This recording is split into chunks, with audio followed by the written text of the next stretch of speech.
The scriptures instruct us to guard the month of the Aviv.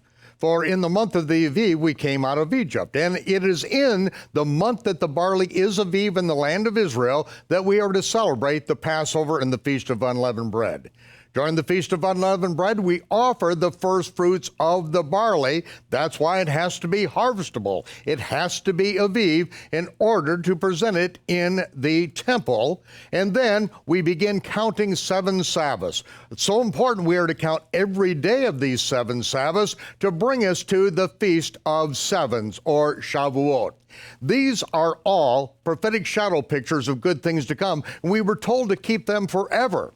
But because the Sanhedrin, in their last act before disbanding in 359 of the Common Era, they changed the biblical reckoning of time at that point to a calculated calendar. And so adding 7 to 8 hour bets every 19 years, every 13th month, every 19 years, 7 of them, this mathematical logarithm was put in place, and so we did not keep the calendar and could not keep the counting accurately. That is why in 1948, when Israel became a nation in one day, with an 8-hour bet added on by mathematical logarithm, according to the Pharisees' calendar, they completely missed the point that Israel became a nation in one day on the 7th Sabbath of the counting of the Omer. This was the fulfillment of that very prophetic statement that Israel would become a nation again in one day. Ladies and gentlemen, it is now the end of the 6th day. The sun is set. It is the 6th Sabbath, the 42nd day of the counting of the Omer. This is the time of the first fruits offering, and this is Shabbat Night Live!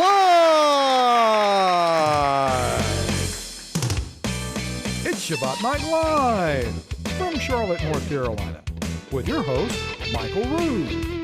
Join Michael and co-host Scott Laird as they welcome, from the continent of Africa, musical guest Andrew Hodkinson. Now, here he is, the Messianic Matador, Michael Rood.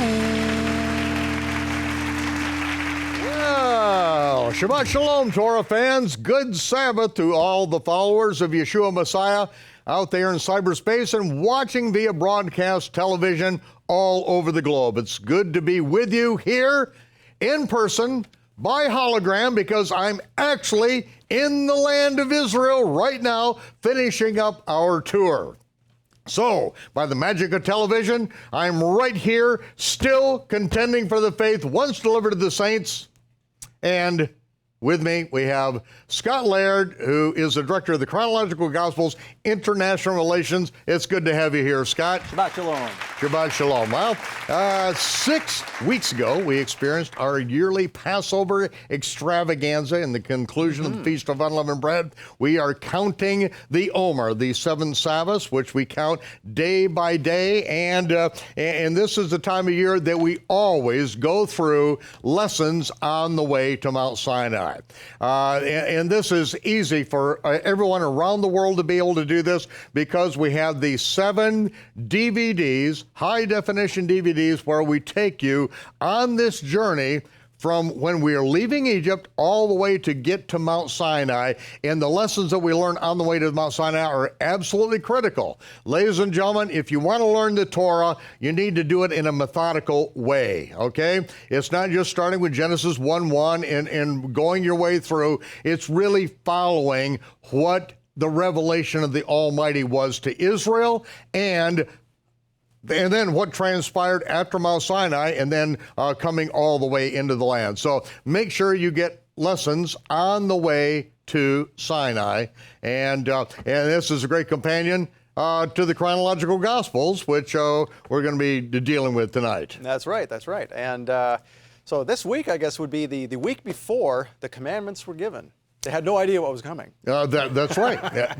No idea. But I'll tell you, that that momentous occasion when the commandments were shouted down from the mountain, we arrived there on the new moon, as it says, the Chodesh, on the new moon of the third month, on the very day, and then with what transpired over the next few days, that brings us right to Shavuot, when the commandments were shouted down, and when we broke the blood covenant, about 3,000 were killed that day at Mount Sinai. Yes. And then on the obverse side of that coin, when Yeshua pours out the Holy Spirit on Shavuot, and the Torah is written in our hearts, the same commandments written on tables of stone, what do we have then? About 3,000 were saved. That's right. And so, ladies and gentlemen, it's one book.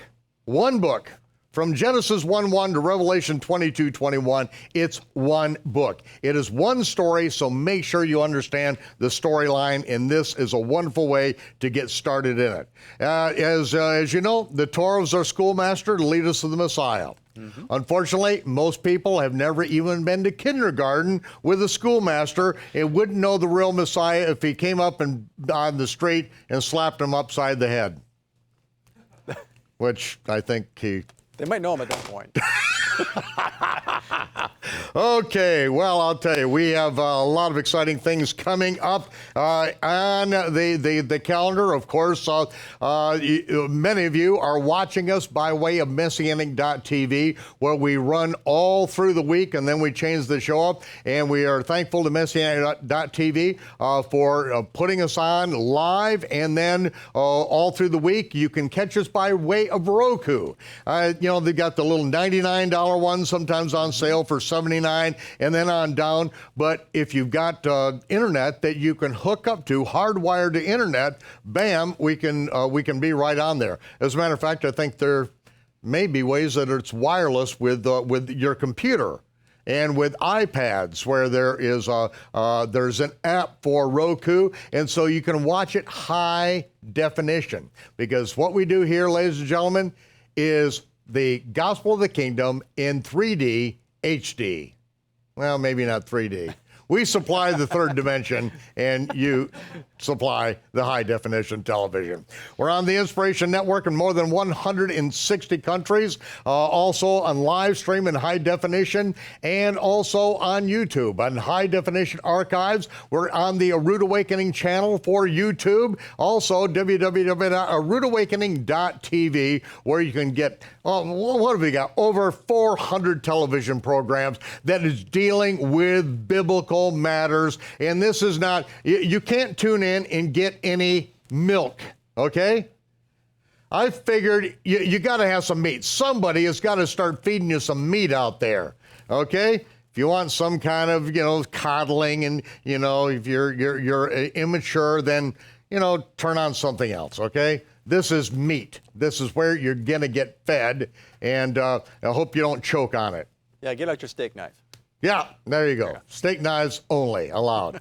Also, Rood Awakening from Israel is also broadcast on TBN's The Church Channel, where this is our major prison outreach. We're in, as Paul Crouch promised me before he passed away, he would be in every prison in California, and he said, keep it up, keep on hitting them hard, because he loved the hard-hitting program that we're doing. Also, the Gospel Channel in Europe, Omega Television, and also GEB and Hope Television in Canada. All of these programs, all of them, are made available because someone gave so that I could get the message to you, and now you are giving to help me get the message to other people. That's how it works, ladies and gentlemen. Don't muzzle the ox. We need some food so we can keep on getting the gospel of the kingdom out there. Well, ladies and gentlemen, tonight, Shabbat Night Live, unbelievable, Scott. You know who we have with us? I'll bet that we have, I heard a rumor that it was the author of the biblical calendar. That's right. The author of the astronomical and agriculturally corrected biblical Hebrew calendar. I can't believe it shows up again. I can't get rid of this guy. We have viewer mail from cyberspace, Israel update with Ariella Stegall, the Rood Review with Annie and Laura. I'm always looking forward to finding out what's happening. And then our guest tonight, the Messianic minstrel, the traveling troubadour from South Africa, ladies and gentlemen, none other than Andrew Hodkinson, who was with us for Passover and now is with us for Shabbat Night Live. Great to have him back with us again. And tonight, the teaching, the book of the Judges, the king is coming, and this tonight is Teach Us to War. Teach us to war. Maybe you should have also no cowards alive. I'm not allowed. No coward. Yeah, subtitle there. Okay, I always have some kind of bizarre subtitle. So the calendar, this is the astronomically and agriculturally corrected biblical Hebrew calendar. It went to press the very day that the first sliver of the new moon was sighted. It was a very questionable sighting this year, and when it was sighted, we went to press immediately with it.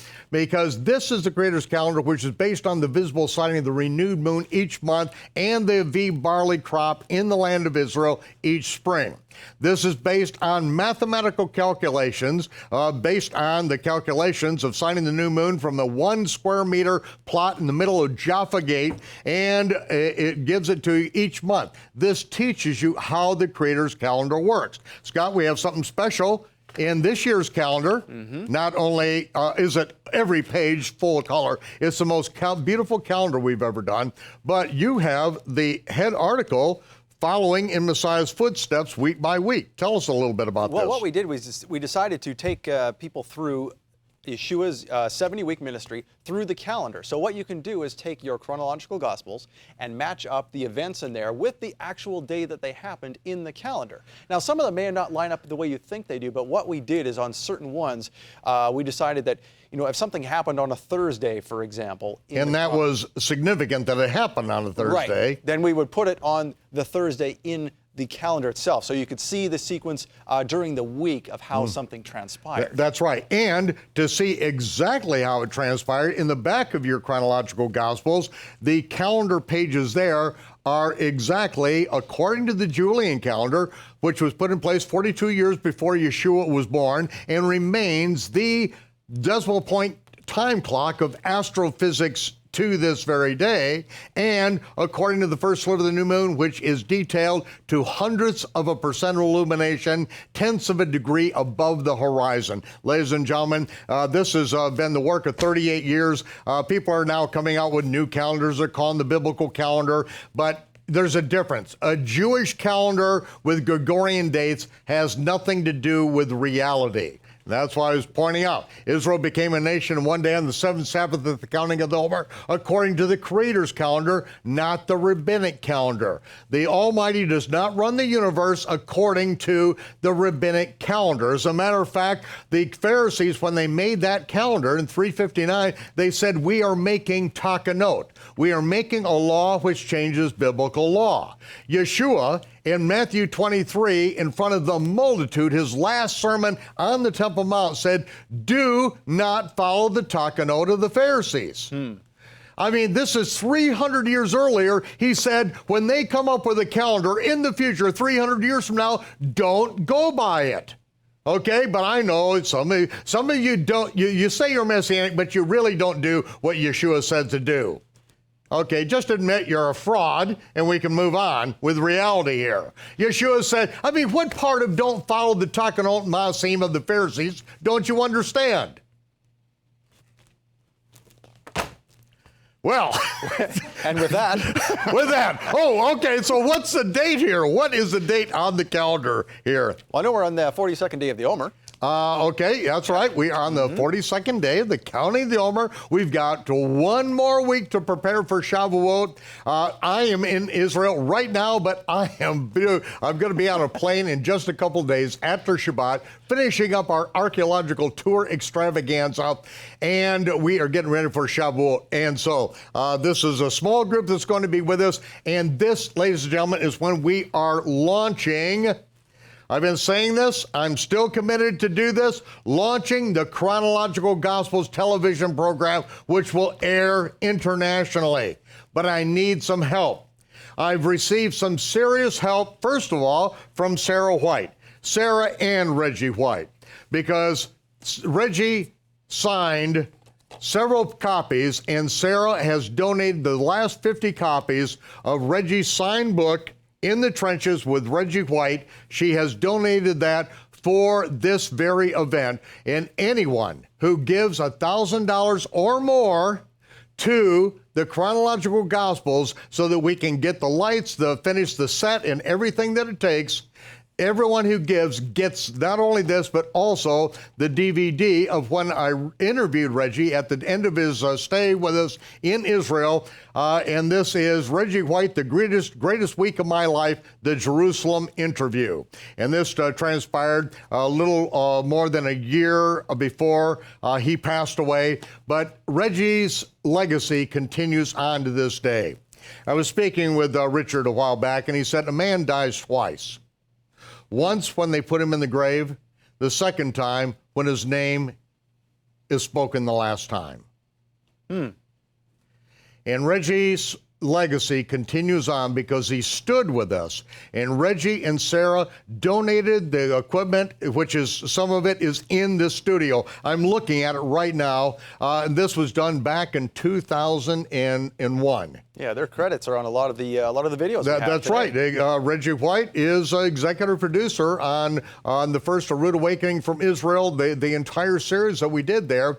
And his name is still mentioned around here because what the seed that they planted is still bearing fruit all over the world. And we invite you to become a part of this. $1,000 or more. And no, you're not getting this. This is the one Reggie gave to me personally. You don't get this. This sits in the cupboard of my son-in-law, okay? But we're going to send you out, and so we have a few left, and we need your help. Ladies and gentlemen, $1,000 or more, that's all it takes to do that.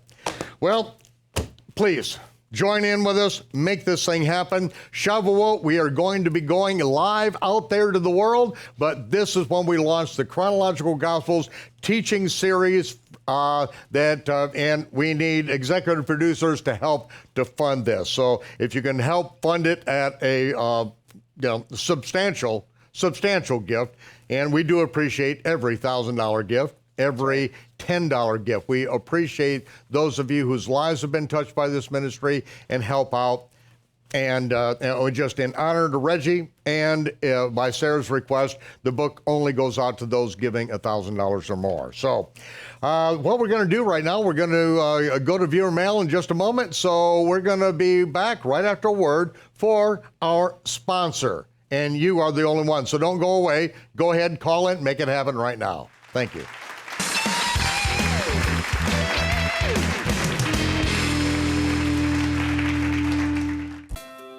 The Chronological Gospels Bible includes every gospel account of the Messiah's life, more than 300 events over the course of exactly 70 weeks, all in chronological order, plus the books of Acts and Revelation also included. The Chronological Gospels enables you to truly understand the meaning of the Messiah's 70-week ministry. Michael Rood has spent over 40 years organizing the Gospels accounts. It has taken me an entire lifetime to get his words in chronological order and in proper context.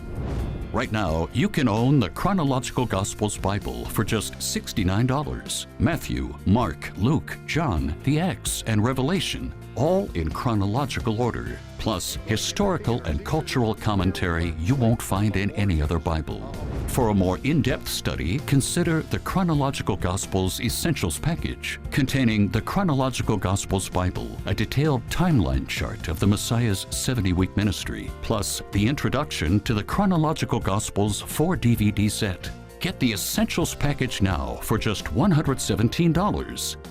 If you're a Bible teacher or group study leader, consider the Chronological Gospels Educators Edition. It's the Chronological Gospels Bible in large print on regular size paper, plus convenient section tabs, all in a beautiful 3-ring binder. Yours for just $120.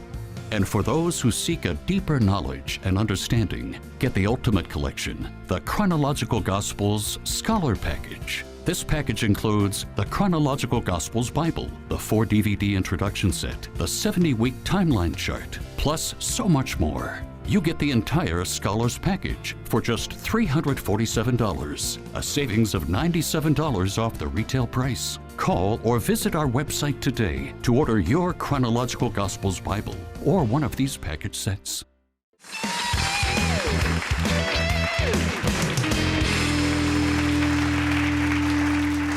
Other than the teaching portion of the program, in which I get to spend an hour in the scripture, our questions from cyberspace, Area 51 and beyond, sometimes they're kind of spacey, and a lot of times they're really great questions, and one of my favorite parts of the program. So, do we have any questions from cyberspace this week? Yes, we do. They have come in. And in fact, if you want to send a question to us from cyberspace, you can ask on our Facebook page, you can ask us by email. We have people looking after that. We filter them, we bring them together, and this is where they end up.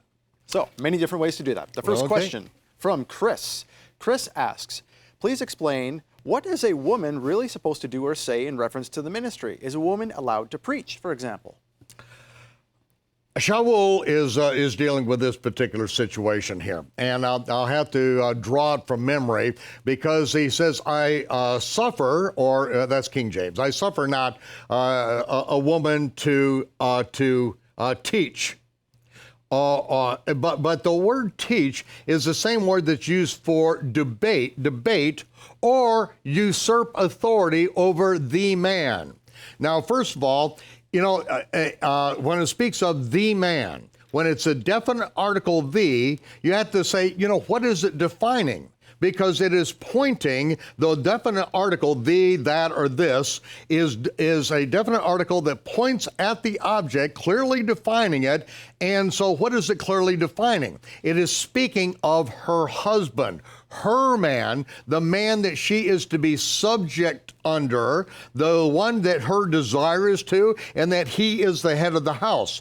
And a woman in the body of believers, in the assembly, is not to debate with her husband, not to argue with her husband publicly. It's not that she can't open her mouth. A woman's authority is made whole, as he goes on to say, in childbearing, in child rearing. You know, and all the men know out there that when our wives tell us, you know, this is what needs to happen with these children, you know, it's like, thank you, sweetheart. If let me know if they need a spanking or whatever. But you know, a woman's authority in really understanding and nurturing the children, that's where it's all. That's where her authority is full and is complete. And she does not usurp authority over her husband. She does not debate and debase her husband publicly. She is to honor and respect her husband. If a woman does not honor and respect her husband, then we see what happened to Vashti. I mean, she had it all. Unlimited expense account. She had everything she could ever desire, but yet when her husband asked her at the culmination of a 6-month world fair to come in with the royal crown on, she refused him. And so she was put out because of that very thing. A man is to love his wife. That's a commandment. It's not a feeling, it's action. It's what you do. You love your wife. As Messiah loved the body of believers, the assembly, okay? But women are to respect their husbands. And there is no man that's higher than their husband. The preacher, the pastor is not the authority in that family. The man is the head of that house. And he can be wrong. As the saying goes, you know, if a man speaks in the wilderness and there's no woman around to hear him, is he still wrong? Well, you know, she's not wrong publicly, all right? She doesn't debate with him publicly. Now, I'll give you an example. Joyce Myers, which I call her the Marine Corps drill sergeant of women, of evangelism, okay? The women Marine Corps drill sergeant. I think she's wonderful. You know, she, and I'm not saying anything new, she was a abused woman. A very abused woman. And because of the things she suffered in life, she can minister to other women like nobody else can.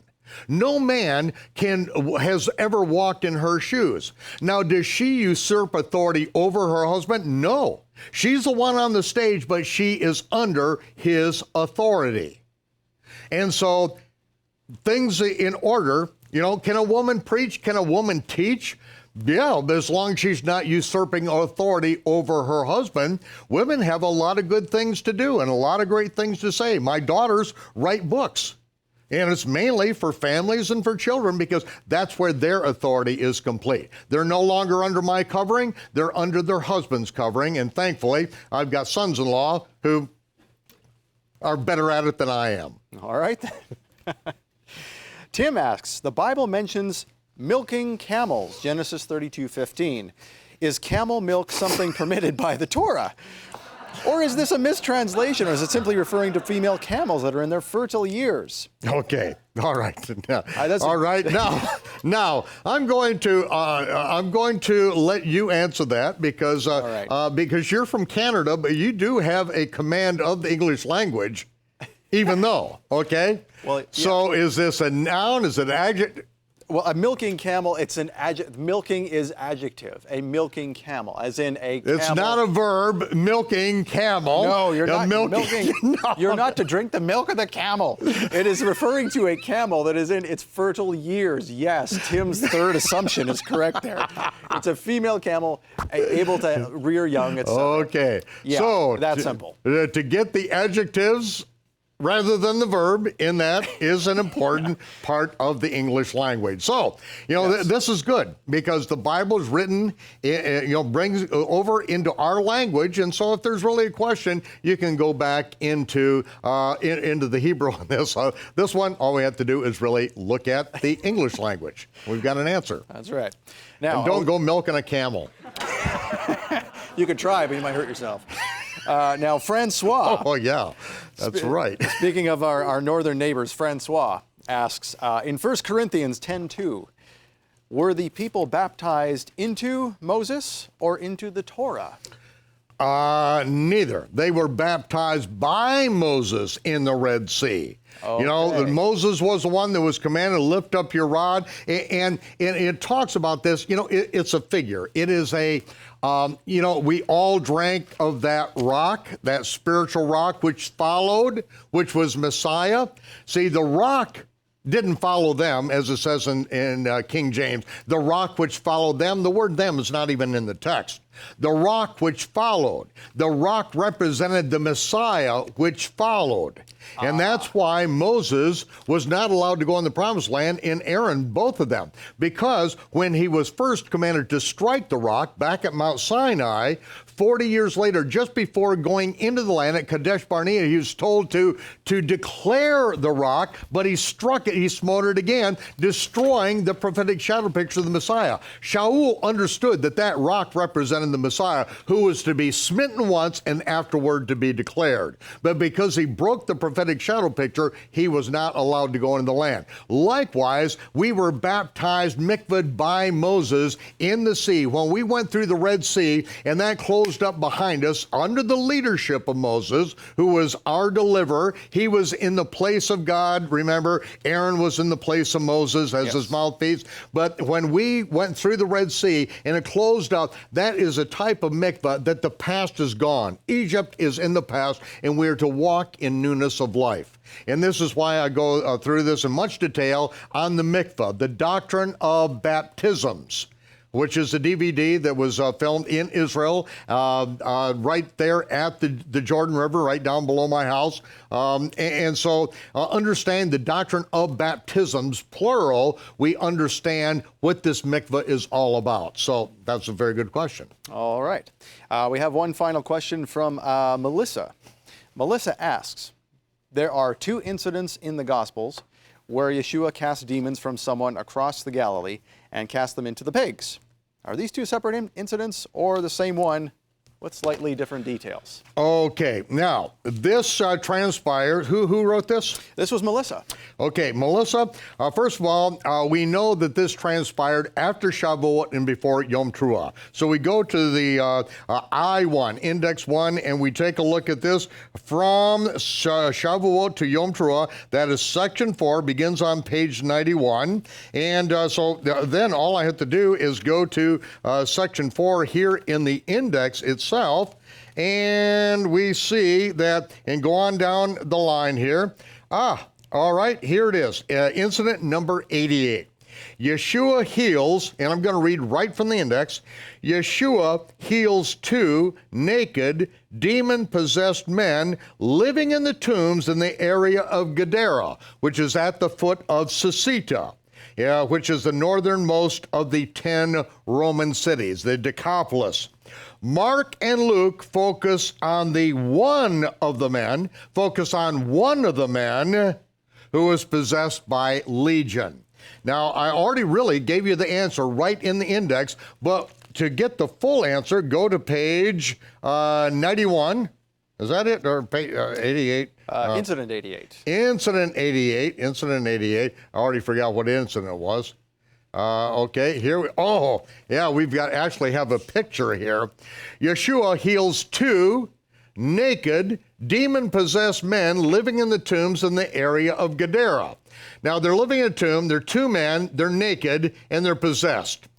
Sounds like San Francisco or Key West, okay? I mean, it doesn't take Einstein to figure this one out, okay? They're probably cross-dressers, the whole 9 yards, all right? Well, they really couldn't be cross-dressers now, could they? They're naked. Guys living together naked in the tombs. You might say they've got a few pigs in the parlor here. Now, this is near Hippos. Hippos, which is Greek for Susita, which is Hebrew for horse. Okay? Now, this is directly across from my home in the Galilee. I mean, I look out my window from my couch and I see Susita. That's where they were raising the pigs over there. And so I'm going to read just very, very quickly, give you the footnote. The city of Hippos is the most northern city of the Decapolis, the 10 Roman cities which populated the east bank of the Jordan River. Hippos was recently excavated, and the temple of Dionysus was uncovered, where the sacrifice of swine were part of the worship of Dionysus, along with drinking wine to intoxication and uninhibited sex. Get it? 2 naked men living in the tombs, the pigs in the land of Israel. What is it all about? It's a Roman city. Sexual perversion, doing that which is not seemly. I guess we could say. The swine, an abomination according to the Torah, was the planned vehicle for these demonic spirits to re-inhabit human hosts during the subsequent pagan temple service. The swine had better sense than to tolerate the inhabitation of these vicious spirits, so they circumvented the plan of the spirits by throwing themselves into the sea. See, the demons asked if they could go into the pigs. Yeshua said, go. But it's because they know during the temple service in the temple of Dionysus, the people are going to be eating this filthy swine flesh. They're going to have bacon, lettuce, and tomato sandwiches. They're going to have pig pickings and everything else. And so, it's a vehicle to get back in while they're having uninhibited sex in the pagan temples eating swine flesh. But the pigs decided they were not going to put up with this. The pigs had more sense than the men did. And so they ran into the sea and drowned.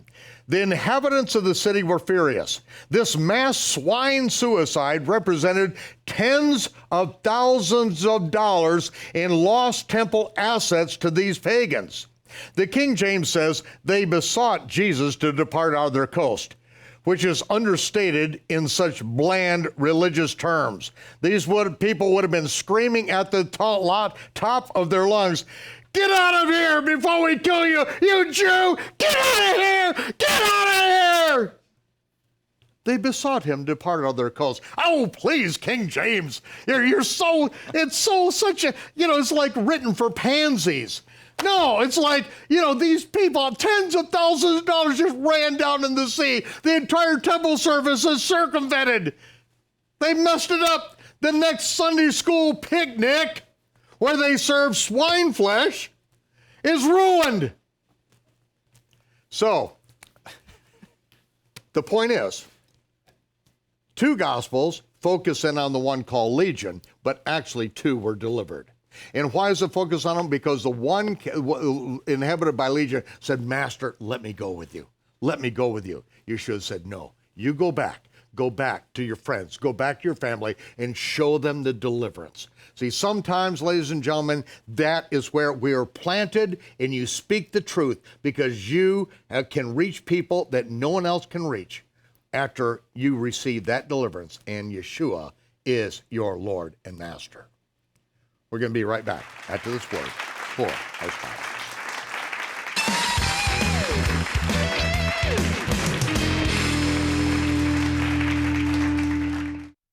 Over the past year, a Rood Awakening International's ambassadors have been sponsoring 89 countries to take the gospel of the kingdom to the world. It's very seldom that you get a chance to be part of something that's in its infancy, that's beginning to go worldwide, to be part of something where you can look back and say, yeah, I did that. I was part of that. So I think my message to anybody who want to become an ambassador is the satisfaction of being there at ground zero as it just shockwaves around the world. With these supporters' help, a Rood Awakening International has been able to broadcast on the Inspiration Channel in the UK, the Church Channel in the US, and Hope TV in Canada. But we need your help to reach the world. Now you can join the Ambassadors Club and help bring the message of Yeshua to those countries we've not yet been able to reach. There's still a great need to reach countries such as Ukraine, Syria, Malaysia, Korea, and so many more. With your gift of $100 per month or more, or your one-time gift of $1,200 or more, we can reach more countries. I wanted to be a part of the ministry because I knew that the message Michael has is vital for the world to be able to know the truth. And Michael is teaching, preaching, and living the truth. With your gift of $100 or more a month, Michael Rood would like to bless you with this pocket watch. Whenever you look at this pocket watch, let it not only be a reminder of the time, but of the many people whose lives you're touching by getting the truth of the kingdom into their country. Call today with your monthly gift of $100 or your one-time gift of $1,200 or more and become a member of the Ambassadors Club. Help us bring it to the world.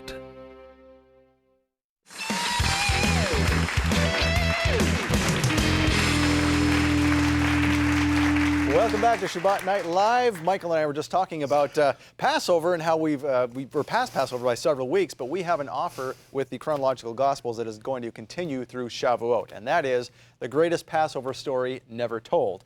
This is 47 pages out of the Chronological Gospels. Basically, the whole narrative that you have in the book about Passover, what happened, what transpired. Oh my goodness, you're giving away that which took me close to 40 years to get all figured out. I can't believe you're giving it away. I mean, what did I spend on this? $1.2 million? Well, the good part is when you download this, you get the story. You get to tell your friends about all the That's what's important. Behind-the-scenes things. Get the gospel of the kingdom out That's there. Right. And then once you download it, you also get a coupon, a discount code for $20 off to get the whole thing, the Chronological Gospels. And then you can get all 300 events. Everybody's happy. And then you can tell your friends about Shavuot and first fruits and everything else, the fall feast. You'll have all the information, all the background information you won't find in any other Bible because there are sources in here that no other Bible uses. Well, that is fantastic that we're making that available. And what I suggest, as you teach it, then the Almighty will give you more, as you're faithful to carry it out. And if you think there's nobody for you to talk to, there is always, and I found this true in my life, there are always homeless people that can use a meal, can use a sandwich, can use a friend to sit down with them and talk about the scriptures. Because, some of these people, the difference between you and them is like a paycheck. I've been in that position. And to sit down and to minister to someone, give them an opportunity to be able to share this thing. So get it and spread the good news. That's right. It'll last till Shavuot, and then we're cutting that off, so be sure to get it now. Okay, well, thank you, Scott. Well, let's go inside Israel. That's where I am right now, and by the magic of television, I happen to be holographically before you right now with Scott in the Aviv Moon Studios, but we're just I'm finishing up our Rood Awakening archaeological tour in Israel. To take us inside Israel is Ariella Stegall. Ariella, take it away.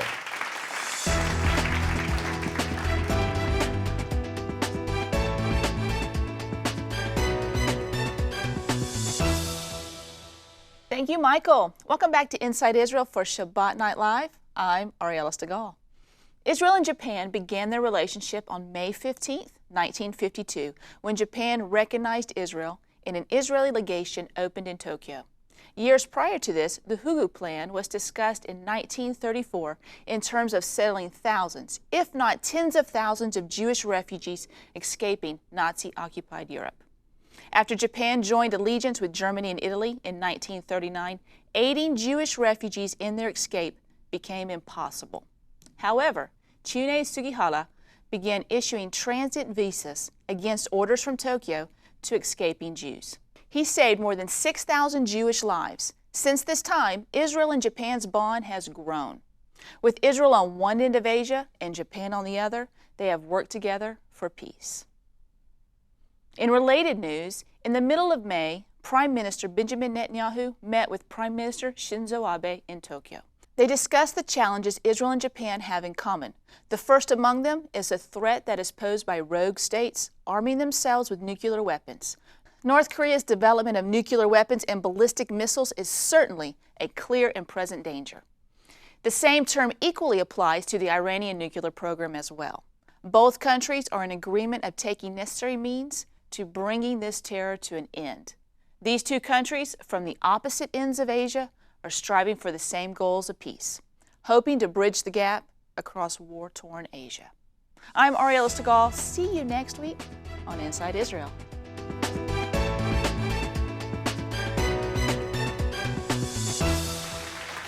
Thank you, Ariella, for that update from Israel. You know, you people are so fortunate because you get to learn more about Israel than people living in Israel really know what's going on. And so I appreciate that update every week from Ariella.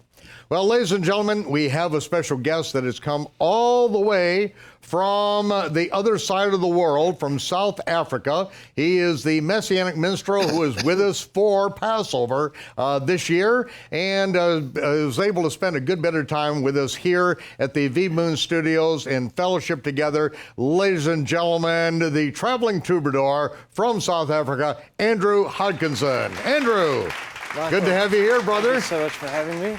Well, tell us a little bit, what is going on in South Africa? The people are waking up all over Africa at this point, I hear. They are. I think it's a mixture of things. I think on the one hand, we have people who are just genuinely excited about their Hebrew roots and understanding the lies that we've inherited and working through that. But the excitement of realizing we're getting to the truth here, and no matter how painful.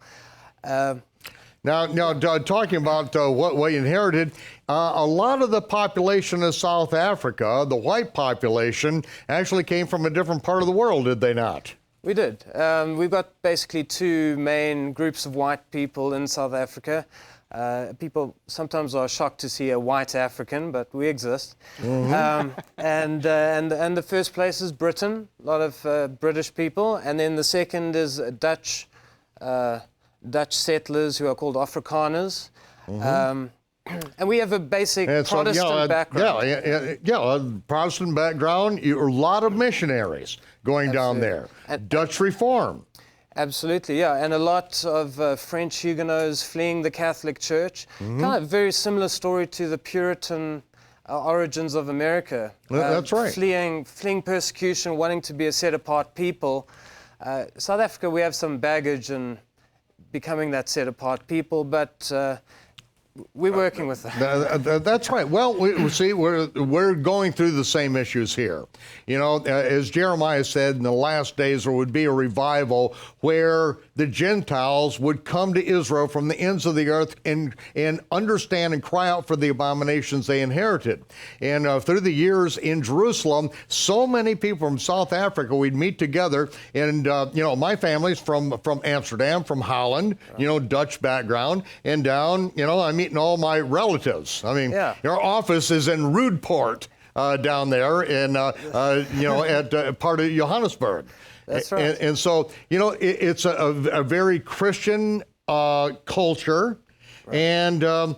And yet there's a lot of baggage that we all have to get rid of. Yeah, and I think part of it is also with the new South Africa that came through Nelson Mandela, which was a great moment in our history. However, we adopted a very progressive constitution where men have been looking to themselves for the laws to govern our nation. And with this, we've got some issues, and crime is rampant. We have, There's a lot of murderers murdering that's taking place there, isn't there? And you will have, from when you've been there, you'll see how we live. We live behind big walls and fences and dogs and alarms and 220 volt security systems. I mean, you know, it's not they're not playing games down there. Yeah. And this is part of we have to reap what we sow. And I think that's also why the Hebrew roots or connecting to the Torah is, because when we're in this bad place, we're searching, and and we're starting to say, well, we want a law-abiding country, and we're starting to realize, you know, let's rather go back to our Father's commandments, where He gave us these God-given rights, where, you know, people are nervous of these commands, but behind them, He's just trying to preserve a right. So like, thou shalt not steal, that we can have private property, and the right, you know, don't murder, we have the right to life. You know, so when people start, you know, getting on the Torah, it's kind of, it's a strange thing, because really it's actually just revealing His heart for us. Well, some of the things that you're seeing down there is really the mutation of grace that has been turned into license. And so, you know, a lot of people have just been, living as if grace is a license to whatever they want. I mean, stealing and killing. I mean, you know, Jesus paid for it all. So, you know, if somebody's got something that you want, you know, kill them, do whatever you have to do to take it. Yeah. It's kind of like the 11th commandment, just don't get caught. You know, that's the only one. You know? The 11th commandment, which is part of the grace perversion. Exactly. Unbelievable. Yeah. But and that's a problem that the churches are facing, and I wish we could go back to our Puritan background. Okay, we had some Babylonian baggage, but there was a forthrightness in terms of. You know, we are meant to keep our Father's commandments and walk in His ways and do what is right. Where nowadays it's got to that greasy grace and just that perversion that's happening, and it's sad. But I think in that culture, though, as in the States, people are starting to look for more, and praise God for people like you that are getting this message out there, so we can learn, we can have that direction back to. Well, you know, it's my pleasure. It's my privilege to minister in South Africa, and our office down there, which Reg and Lynette have been running for years down there with their staff. You know, their job is to really get it all over Africa, and I get to come down and really kind of assist you all in teaching and all, but you're the ones that really know the inside of your country and really are doing the job down there. And you do quite a bit of traveling and teaching and singing in South Africa, don't you? I've been blessed to travel a bit and get around, see the country, and minister with folks. And I thank the Lord for this opportunity. Yehovah has blessed. I really come from the backwoods in the middle of nowhere of South Africa, and somehow He's given me these opportunities, and so I'm just grateful for it. And it's a beautiful country, as you know, so I always love traveling South Africa. Yeah. Well, I'm looking forward to going back. It looks like August I'll be back there, and there's a big conference going on down there, a Revelation conference, which is right up my alley. Love to teach the book of Revelation, and so I'll be over there, and then back over in Israel. And you are here in the States still for a little while yet, and then where do you go from here? I'm going back home. I miss my wife, and so. And you've got a little baby too. Yes, I have my firstborn, Samuel, and my family's growing. Well, Andrew, we have tonight's teaching is from the book of Judges, Teach Us to War. And you have a song for us tonight. I do. The song is called my God comes down and he fights for me. And I think that's the message of it. He's shown us in the Passover story that he is a mighty warrior, that he will fight on our behalf. And there comes a time where we need to also fight. Some generations just had that privilege of they saw their God fight on their behalf. And so that's what the song's about. Yeah, that's right. So he asks us to engage in the battle, but he is the one that it's really in his hands. Yeah. And as we're going to see from the book of Judges, there was, he preserved an enemy to teach a generation that did not know how to fight, did not know how to war, and that's kind of where we are right now. It speaks of in Jeremiah, and this is a very section about the last days prophecies, that it says he will send fishers and they will fish them out. Then he will send hunters and snipers, and he will hunt them out. And that's what we're doing. The time for Christian apologetics is over in my mind. We're going for the throat. We're going for the jugular. We're setting the noose for those who really need to be caught up into the kingdom. And appreciate what you're doing to help get the gospel of the kingdom out there and speak the truth on that. Well, thank you so much, Michael. So we are going to be back in just a moment, right after our Rood review with Andrew's song. So he's going to get ready for that. But first we have Annie and Laura with the Rood review. So take it away, ladies.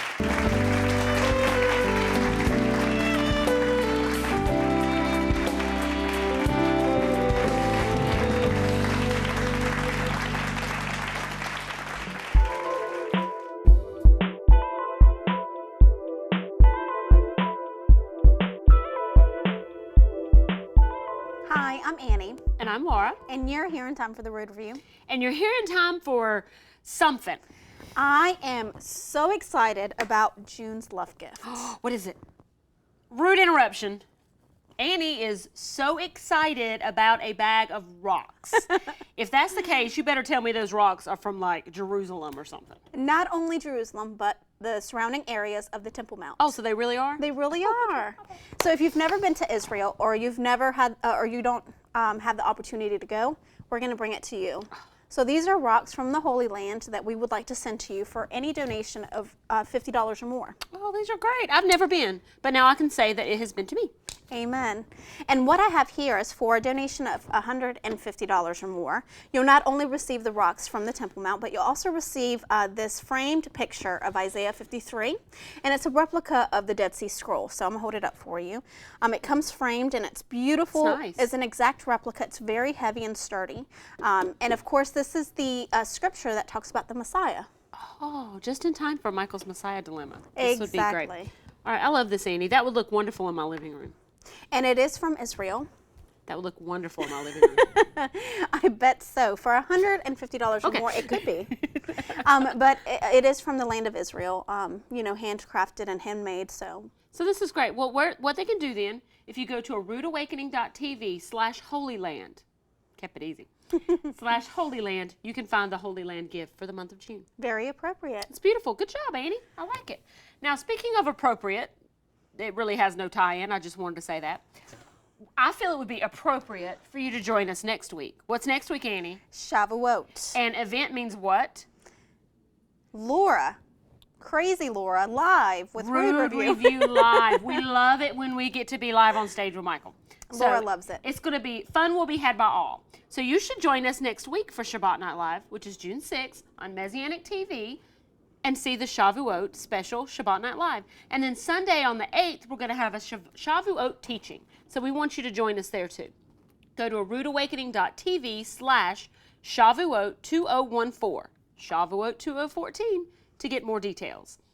And we look forward to having you. We always enjoy these feast days with you. And you know what? We also enjoy when you watch Rood Review like you should next week. Shabbat Shalom, Torah fans.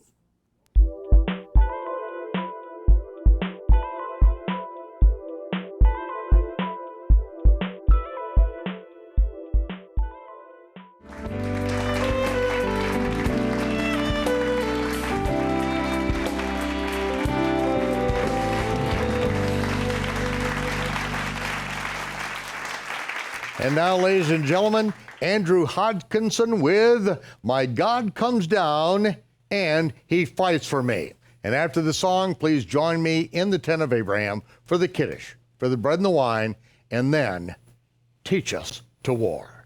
Andrew?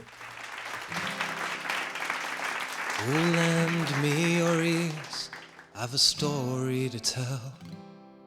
Been heard through the ages and one you know well.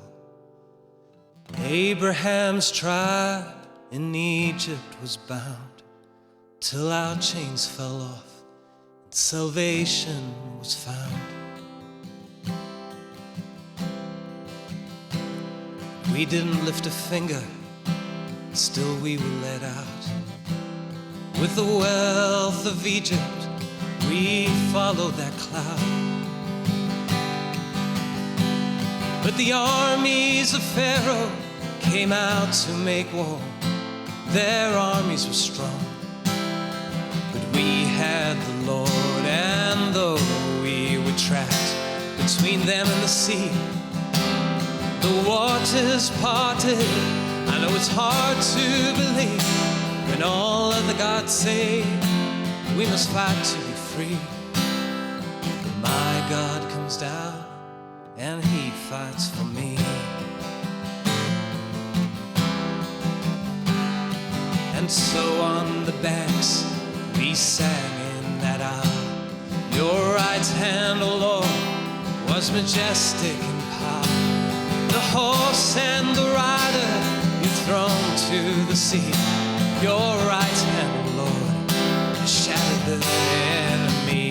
So bring me David's harp, play the live 10 strings, sound the trumpet in Zion, and dance Miriam. All other gods say we must fight to be free, but my God comes down and He fights for me. Do you remember the story of the Assyrian king who surrounded the holy city, Jerusalem? And he blasphemed the name of Jehovah Most High, but he learned what his name meant that very night. For the very next day, the news would arrive that nearly 300,000 just died in the night. All other gods say we must fight to be free, but my God comes down and He fights for me.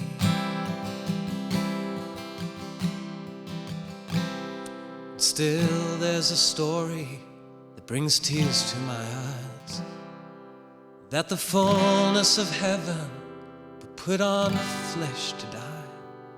I see the battle scars of whom angels adore, the bruises, the beatings, and the stripes that He bore. Oh, our Lord, would You be mindful of me when I've broken Your laws, I've sinned willingly. I know other gods say we must fight to be free, but I'm forever grateful that You fought for me.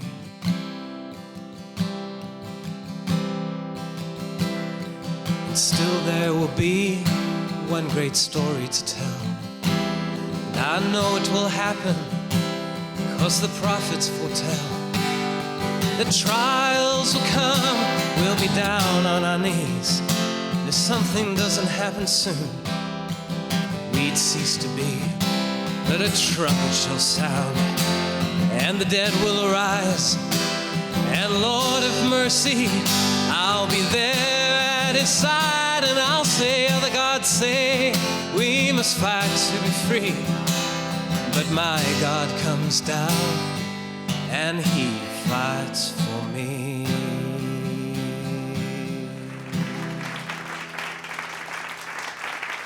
The last night that Yeshua was with His disciples, the Last Supper before the Passover was sacrificed, He took bread and He took wine. He said before that Abraham saw his day and rejoiced. But what does that mean? He saw his day and rejoiced. Well, it was the Melchizedek, the king of righteousness, that brought forth bread and wine to Abraham. He blessed the Most High with the blessing that Abraham taught Yitzhak, Yitzhak taught Yaakov, and is still spoken today. Whenever bread and wine is served at a Jewish table, whenever it is Sabbath, especially around the world, the bread and the wine are brought forth with this blessing. Baruch atah Yehovah, Eloheinu melech haolam, borei pari hagafen. Blessed are you, Yehovah, our Elohim, King of the universe, the creator of the fruit of the vine. And Yeshua then said, Blessed are you, Yehovah, our Elohim, King of the universe, who brings forth bread from the earth. He said, this represents my body, which will be broken for you. This represents my shed blood that pays the sin penalty because of the broken covenant. As often as we do this, we do this in remembrance of him. So break the bread, share the wine, and we do this in remembrance of him until he comes.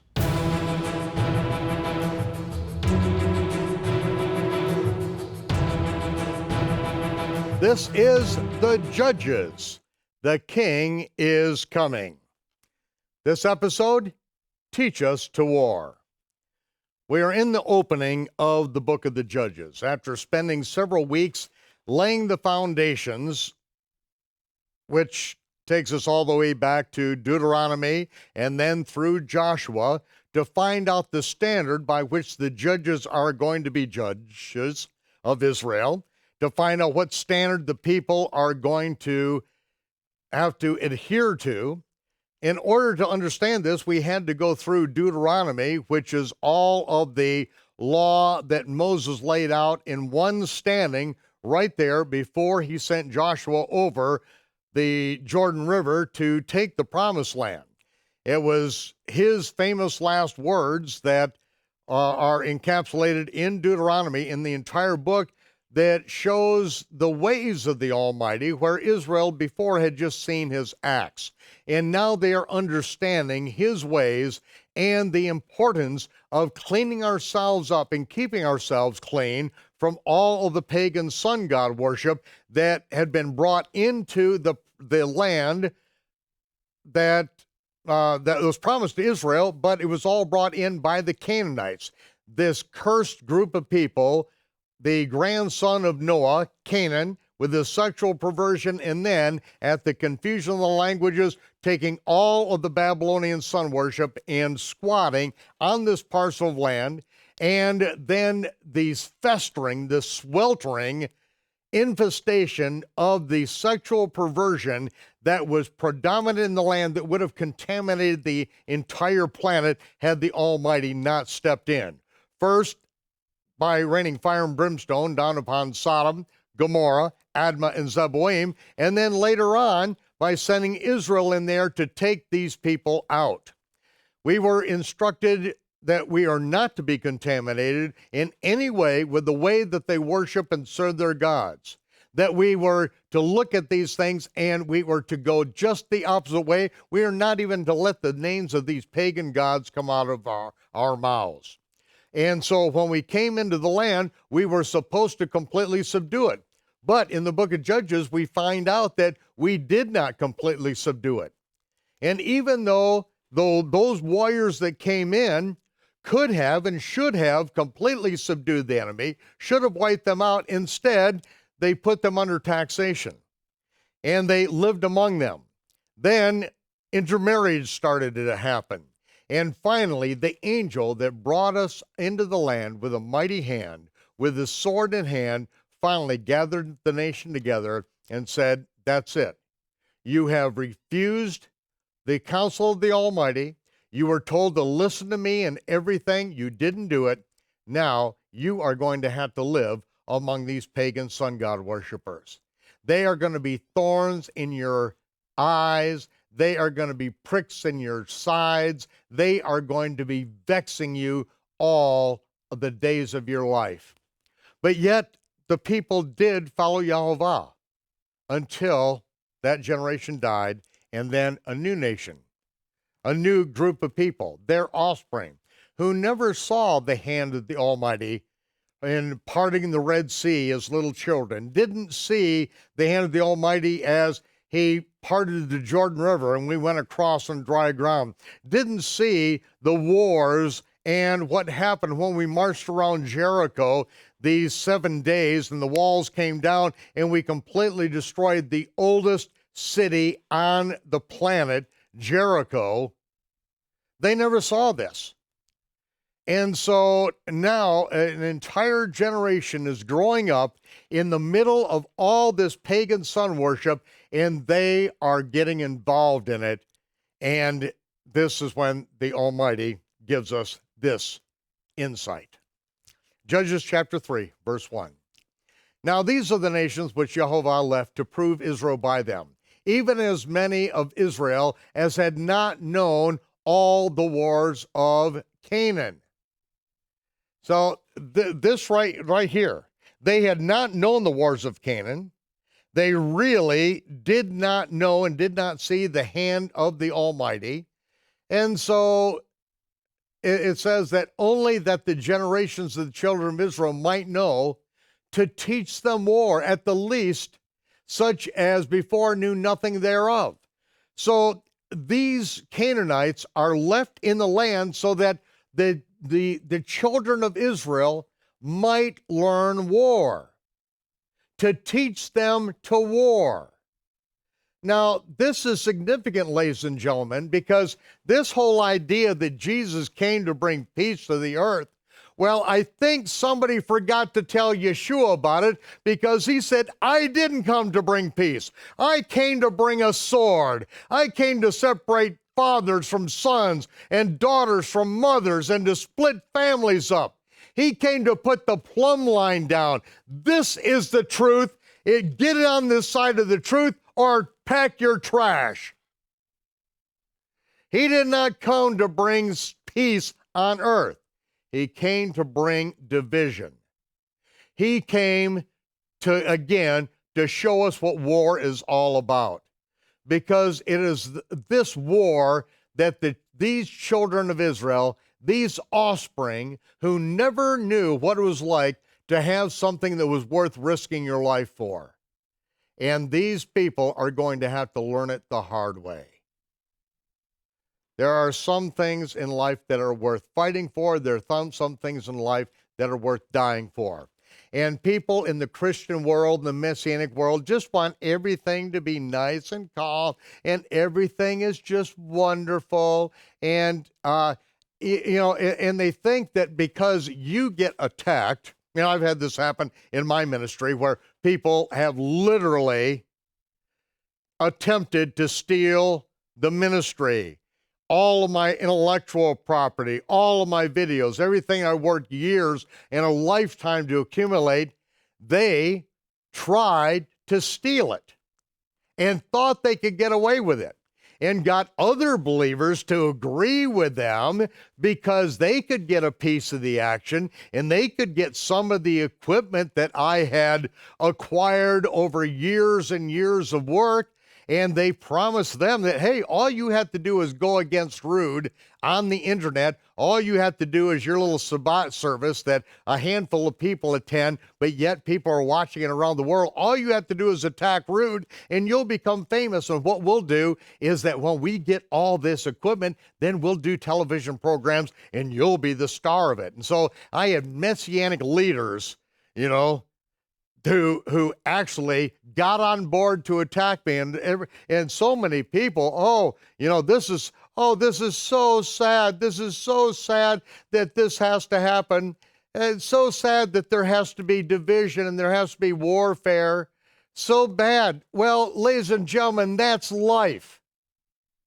There are always those who would steal and kill and destroy because they are on the side of the adversary.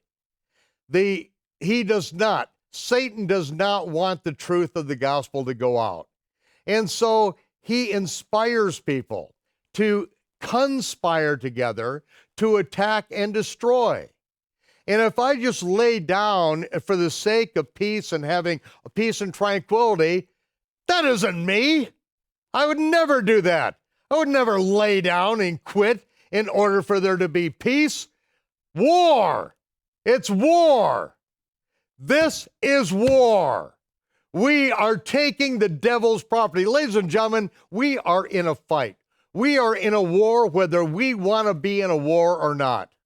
This is a battle. It's a life and a death struggle.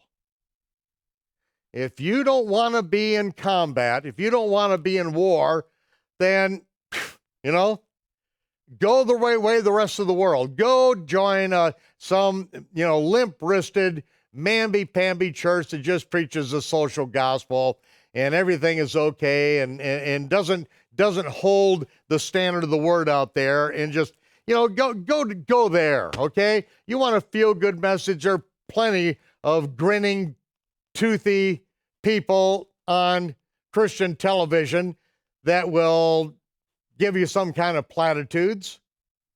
Plenty of religion out there for you. Have at it. But if you are going to stand for the true God, it's going to be a fight. And this is my motto. If we're in a battle, if we're in war, then why be back against the rope with Satan always trying to take your ground and trying to take your life and take your ministry and to destroy you? Why engage in that kind of defensive position? That's apologetics to me. I don't apologize. I'm offensive. I want to take the battle to the enemy. That's what it's all about. It's not waiting for the enemy to come and attack you. We are going to take the devil's ground. As Jeremiah said, the Almighty would send the fishers and he would fish them out. Later, he would send the hunters and he would hunt them out.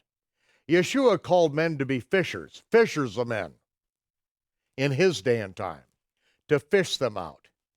He's called me to be a hunter and to hunt them out. And that's what I'm doing. I'm hunting them out. I am sometimes infuriating. I'm sometimes insulting. I'm sometimes over the top. But I would rather risk going a little bit too far and pushing a little too hard than laying back and end up just fighting the devil when he comes after me, when he comes after my throat. No, I'm going after his throat. I'm going after his property. And a lot of you out there in television land, internet land, you are his property. You are captive by Hasatan. You can't even think for yourself. You can't think rationally. You can't ask a good question about the Bible because you've been raised in complete ignorance. Well, I'm here to end that ignorance. I've been fighting biblical illiteracy and ignorance for now well over 50 years. It's just taken a lot longer than I thought. The battle is going to continue on, but here we are told that these nations were left in their place. They were empowered to teach these people who didn't think that there's anything to fight over, who never knew what war was about, to teach them how to war. And this is for this generation right now. This is where we're at. If you don't want a war, you're in the wrong thing. Just check out. This is war, ladies and gentlemen. And that's why, so many times I have dreams. I have combat dreams a lot. In fact, sometimes it's like, unless I've had a good war dream, I haven't won. But, over and over and over, I am taking out the enemy. And, just one shot, one kill, bam, one after another. And my problem always is I don't have enough ammunition. I'm searching for ammunition. I find another round, I put it in, bam, I've got another one. And this is a recurring dream, and I know what this is all about, is that I can get the job done. I can put the bullet where it needs to go. I need somebody in logistics. I need somebody back there making the bullets and sending them forward to where I've got the ammunition I need to get the job done. But so many people just want to sit back and see how the war goes. Well, we're going to find out what happens in the book of Judges, because this very issue is going to come up with Gideon. And those who lay back just to see how it's going to go, and they end up paying a dear, dear price. So these are the Israelites that need to understand what war is all about and knew nothing thereof. And so these are the 5 lords of the Philistines in verse 3, and all the Canaanites, the Sidonians, the Hivites that dwelt in Mount Lebanon, from Mount Baal Hermon to the entering into Hamath. And they were to prove Israel by them, to know whether they would hearken to the commandments of Yahovah, which he commanded their fathers by the hand of Moses. So obedience to the commandments is number one thing in the battle. If you are not keeping the commandments of the Most High, don't worry, you don't really have the testimony of Yeshua. In the book of the Revelation, Satan goes to make war against those who keep the commandments of God and have the testimony of Yeshua.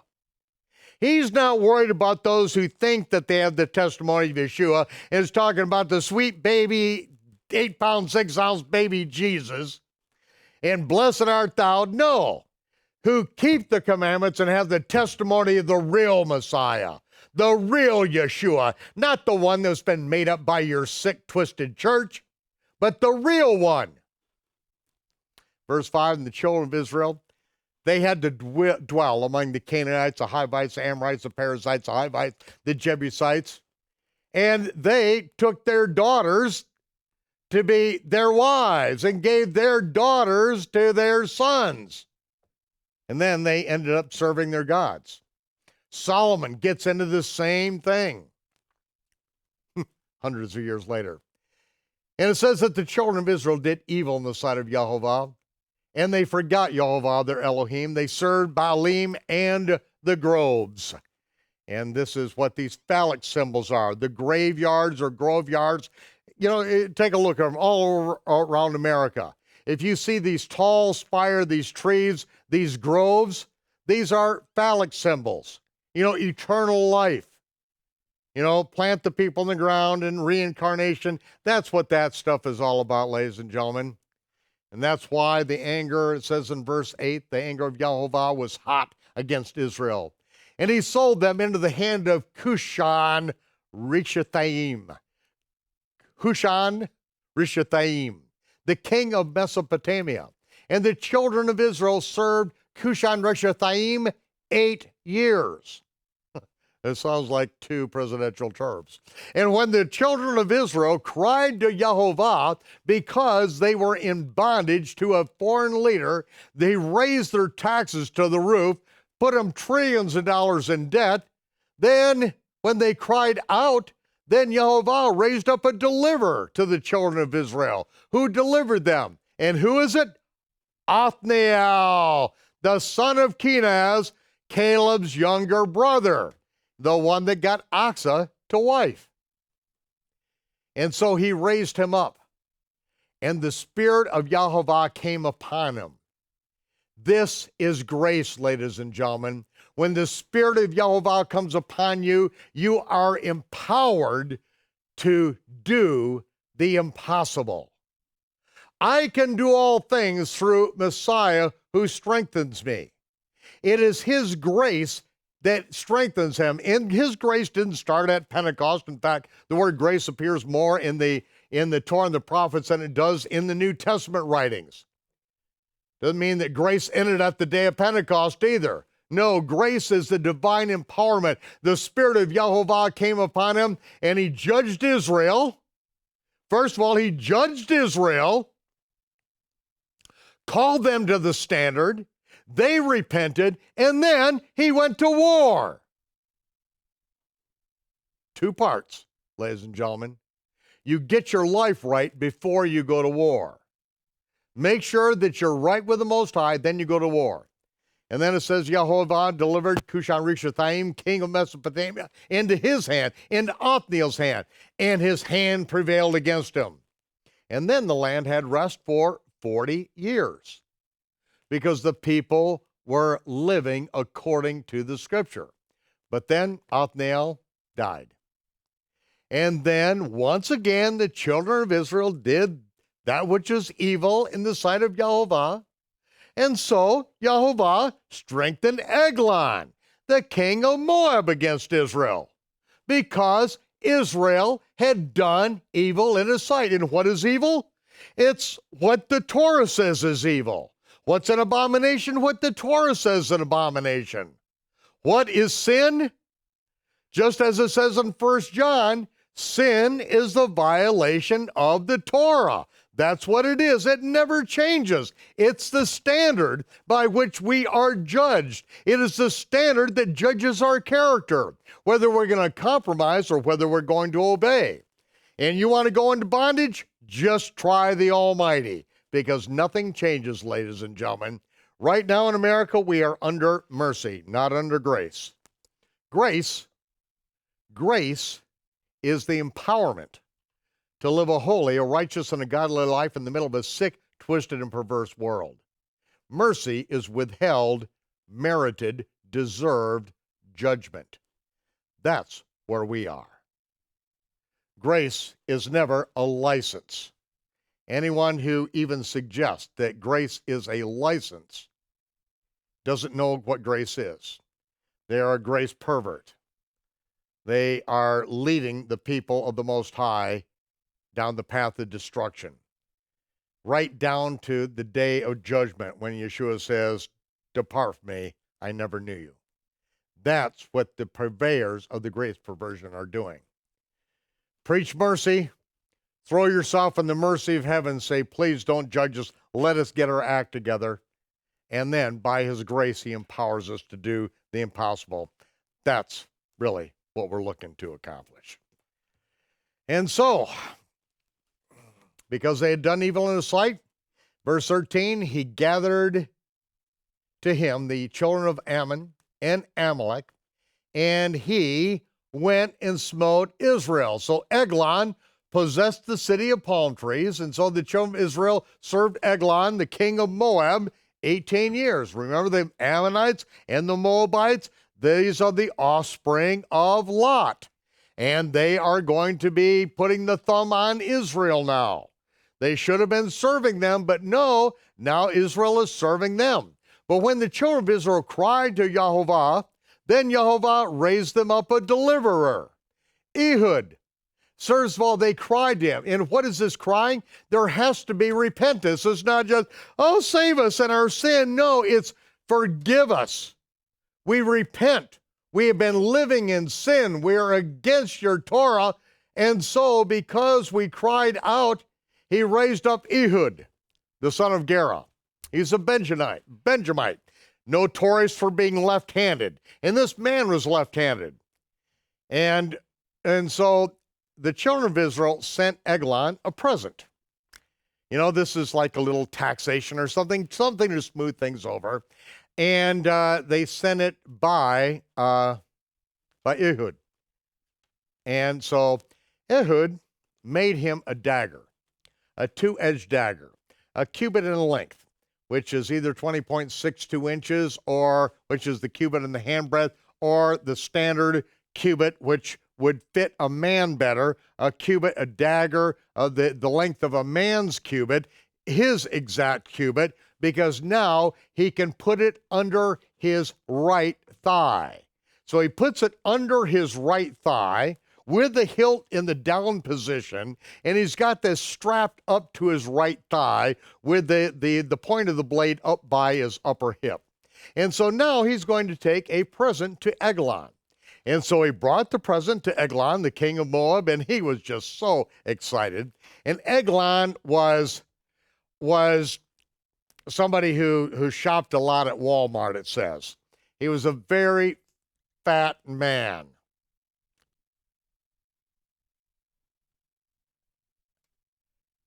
And no. I don't think it says anything in the text about Walmart. Eglon was a very fat man, it says. This guy was morbidly obese. And when he had made an end to offer the present, and just such a glorious presentation to Eglon, And then he sent Ehud, sent the people away that brought the present in. So we don't know what it was, but it was a big present. It took several men to do it. And so he sent them all away. But then he turned, this is when they went away, that he himself turned back when they were at the quarries by Gilgal. And he went back and he said to the king, I have a secret message.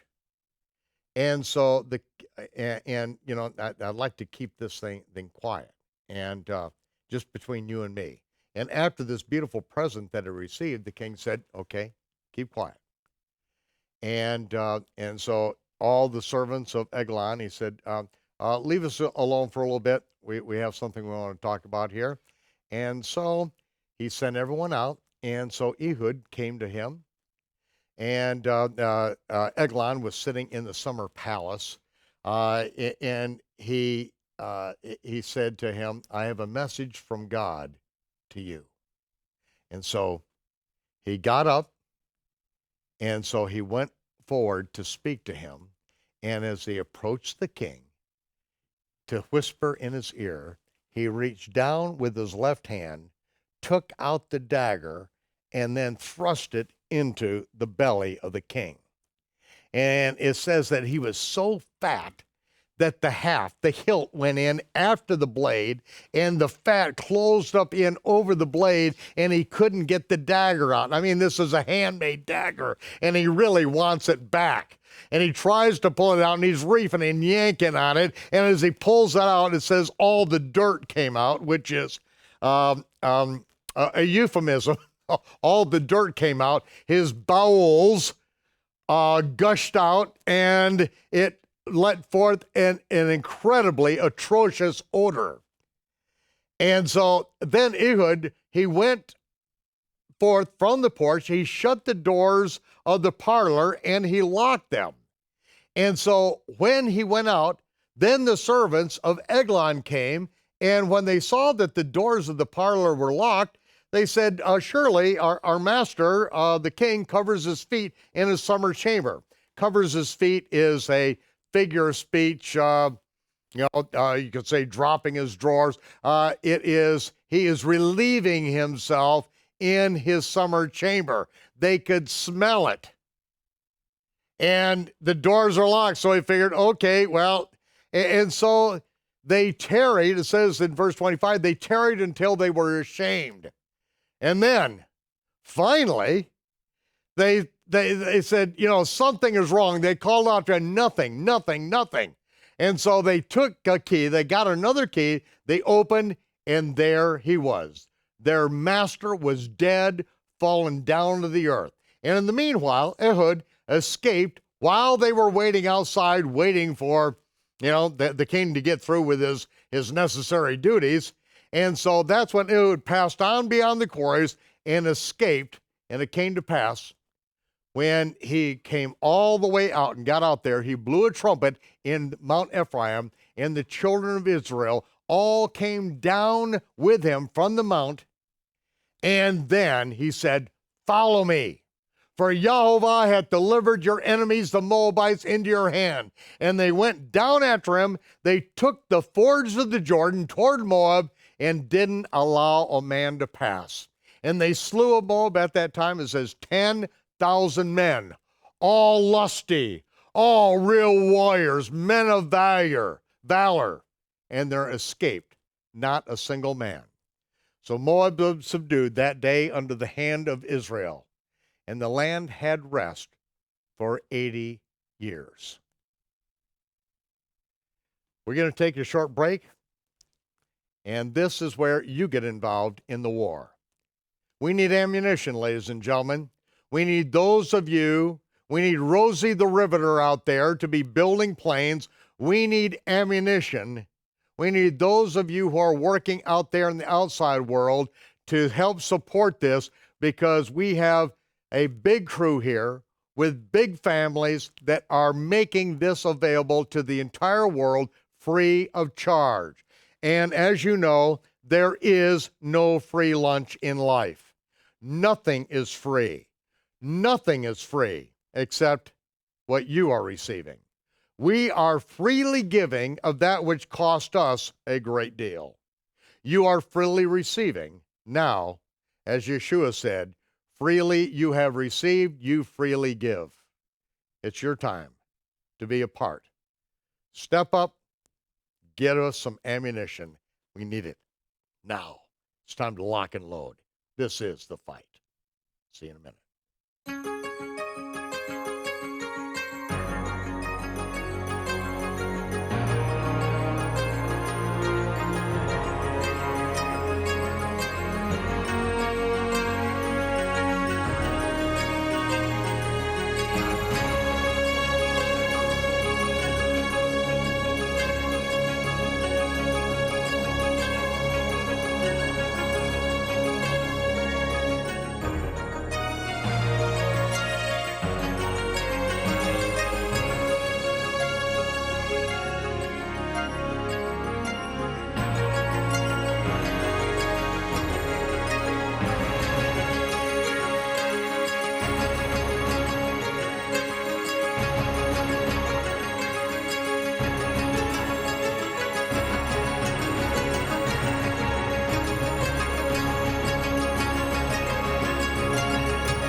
Ehud was not listed as a judge. It says that Israel cried out to Yahovah, and he sent them a deliverer. And the 80 years in which Israel had rest after the death of Eglon and after they subdued the Moabites. And then it says in verse 31 that after him, after Ehud, there was Shamgar, the son of Anath, who slew of the Philistines 600 men with an ox goad, and he also delivered Israel. Again, doesn't indicate that he was a judge in Israel, but that he was a deliverer of Israel. There is a difference. One is holding forth the standard of the scriptures, the Torah, and judging the people and calling them to repentance, and judging people and the nation in accordance with their compliance to the Torah. But then some of these judges then turn into deliverers. They are empowered by the Almighty to do the supernatural. Here is one man, Shamgar, who takes an ox goad, which is a pointed stick to keep the ox in line when you're plowing. He would hold it up under his arm with this pointed stick, and he would prod the ox with his goad to keep him in line and plowing a perfect, a perfect figure of speech, furrow in front of him, a straight furrow, as straight as you can plow with an ox. Well, this Shamgar took an ox goad and killed 600 Philistines. Ladies and gentlemen, this is the Kung Fu movie I've been waiting to see. This is a bigger deal than what Bruce Lee did in Enter the Dragon. I mean, this is a bigger deal. I know that neither Schwarzenegger nor Sylvester Stallone nor Chuck Norris ever run out of bullets or have to ever reload, but none of them, in even their greatest movie, have ever taken out 600 men, and this guy's just got an ox goad with him. I mean, this is some great work. I love to see this. I think that probably the Chinese are going to have to do that movie, but this is Shamgar, one of my favorite characters, just because I love to envision him just taking care of business with an ox goad. And now, Judges chapter 4, verse 1. So this is an 80-year relief. 80 years, this is a long time. The United States of America hasn't even been around 3 times that long as far as the nation. Of course, there have been people here that long. And Judges 4:1, and the children of Israel again did that which was evil in the sight of Jehovah when Ehud was dead. And so Jehovah sold them into the hands of Jabin, the king of Canaan. Okay, now we got a real Canaanite. These aren't Philistines, this is a Canaanite. This is not a Moabite, this is a Canaanite. There's one thing you don't want to do is get captured by Canaanites, because of what they do to people. And he reigned in Hatzor. And the captain of the host of Jabin was Sisera. And he was one that dwelt in Harosheth of the Gentiles. And Harosheth of the Gentiles is the region of the Gentiles up there in the north. And it says that the children of Israel cried to Jehovah because he had 900 iron chariots, and 20 years he oppressed the children of Israel. And now we meet another judge, Deborah. She's a prophetess. She's a woman, and she speaks for the Most High, and so she is a prophetess. Not a prophetette, but a prophetess. Okay?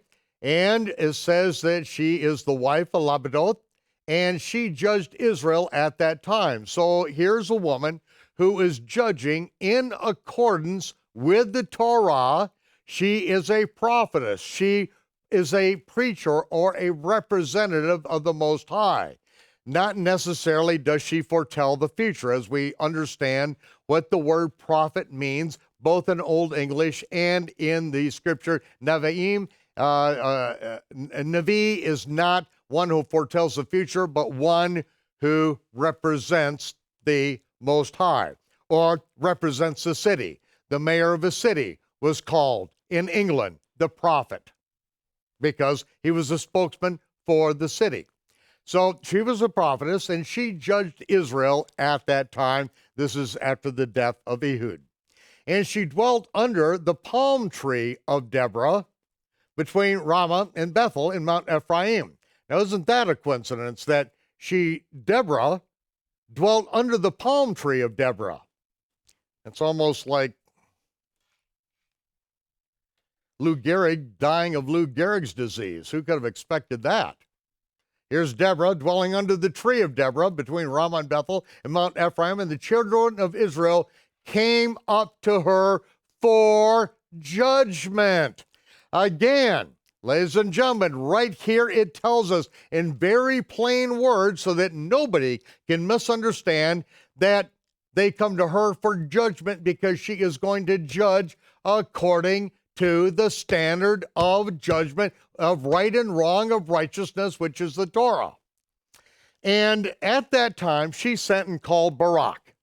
Barak, which is lightning, the son of Avinoam, and he came out of Kadesh Naphtali, and she said to him, listen how she says this, hath not Jehovah, the God of Israel, commanded, go and draw toward Mount Tabor, and take with you 10,000 men of the children of Naphtali and the children of Zebulun, and I will draw to thee to the river Kishon Sisera, the captain of Javin's army, and his chariots and his multitude, and I will deliver him into thine hand. Now see, she, as a woman, is under the authority of her husband. That's why it says that she is the wife of Lapidoth. but yet when she speaks to another man, she is not saying, thus saith Yahovah, you do this, you do that. She's saying, hath not the Almighty said this? Hath not he said this? It's up to you to judge this, but I am putting this forth as a woman. I assert to you that this is the revelation that I have gotten, and I am laying this forth to you for you to judge and for you to act on. And so lightning, Barak, said to her, if you go with me, then I'll go. But if you'll not go with me, then I won't go. In other words, if you are so sure that this is the will of the Heavenly Father, because I haven't heard it, but if you're so sure, then you go with me. Take 10,000 men and go up against 900 chariots. Are you out of your mind, woman? No, he has respect for her. He has respect for her, says, I'll go if you go with me. I'm not going to lose my life by myself, but if you go with me, then I know that you're not just, giving me, a prophecy that I paid for by standing in the $1,000 prophecy line, okay? Barak isn't coming up and she's not taking an offering to release the anointing, and then she's going to give him soothing sayings about his future fortunes and all that. No, he said, you go with me and I'll go. If you're not going with me, sister, I'm not going. She said, I'm going to go with you. But I want you to know the journey that you now undertake, you are not going to be honored in this. It's not going to be for your honor.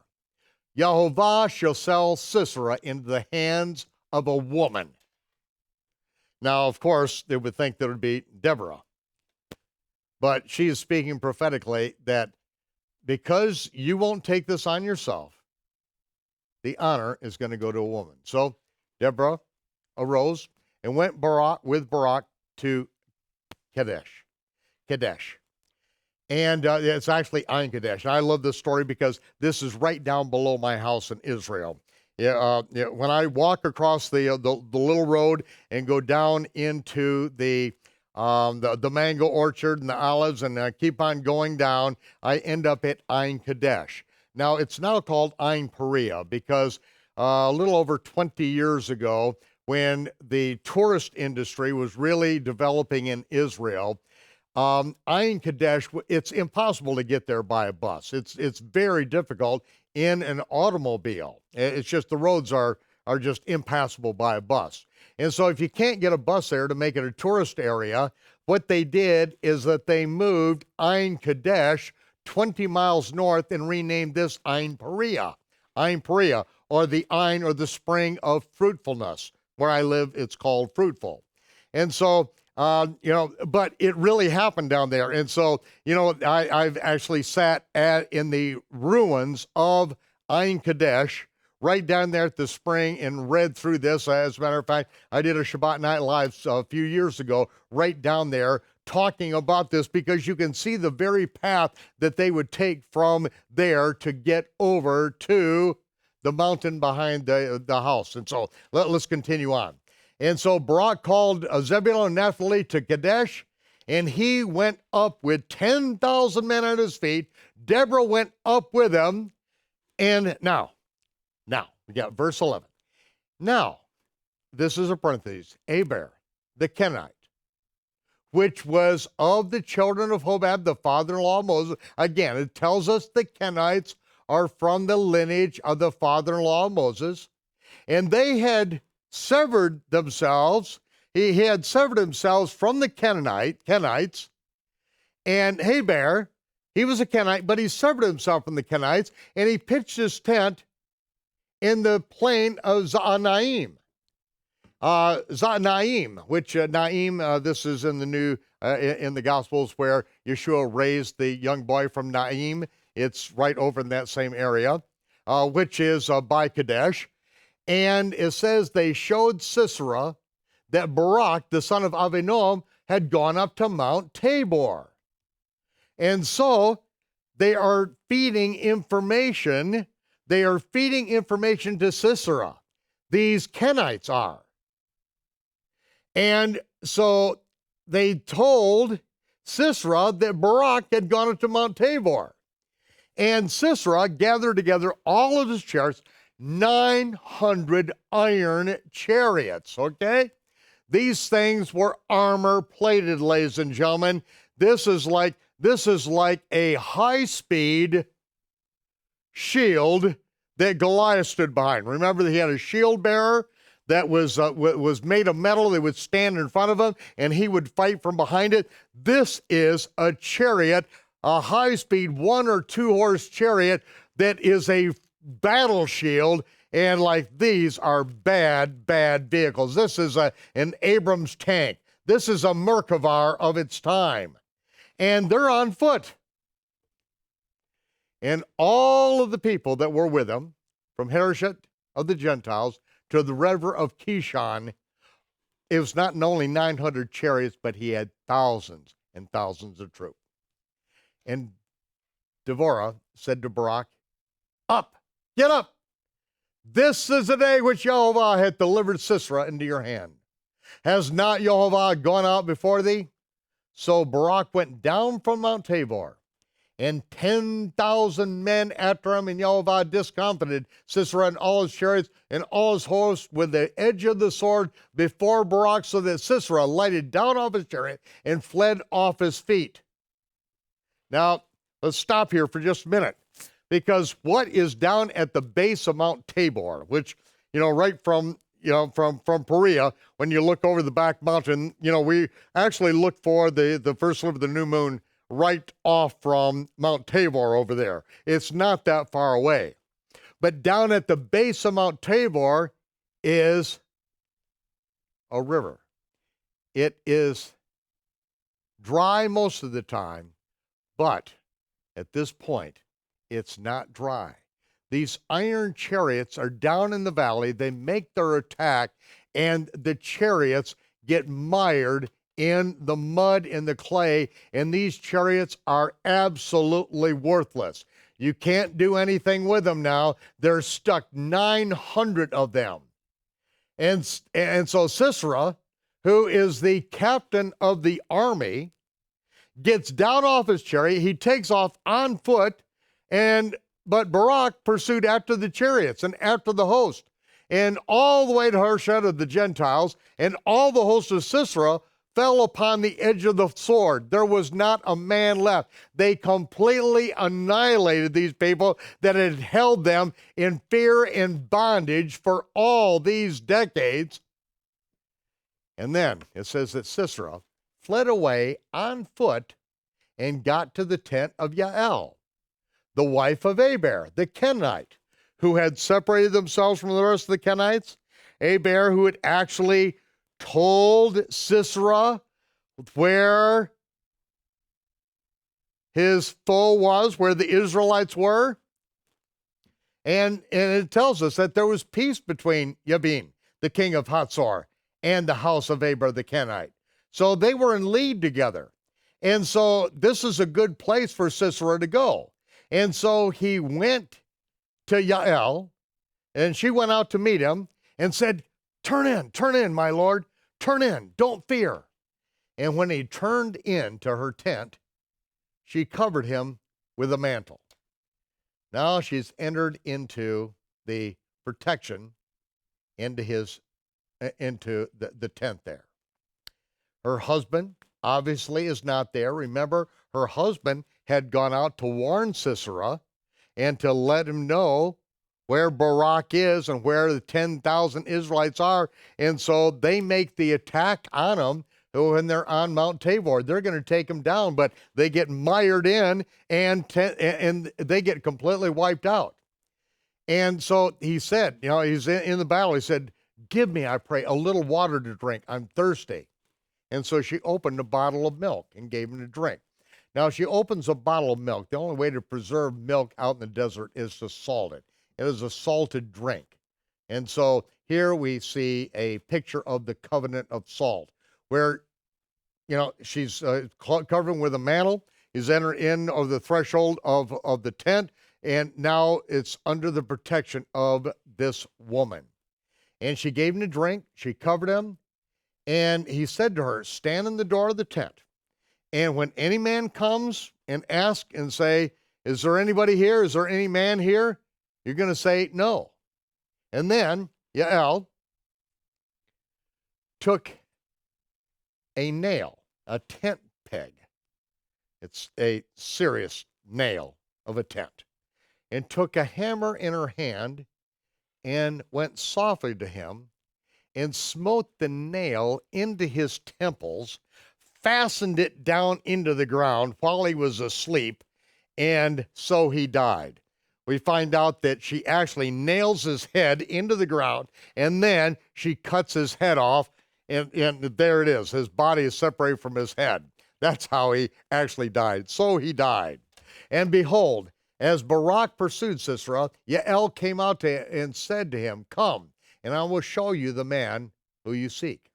And when he came into her tent, he was dead. See, he was welcomed into the quarters, but now he went over into her side of the tent. This woman has got to protect herself.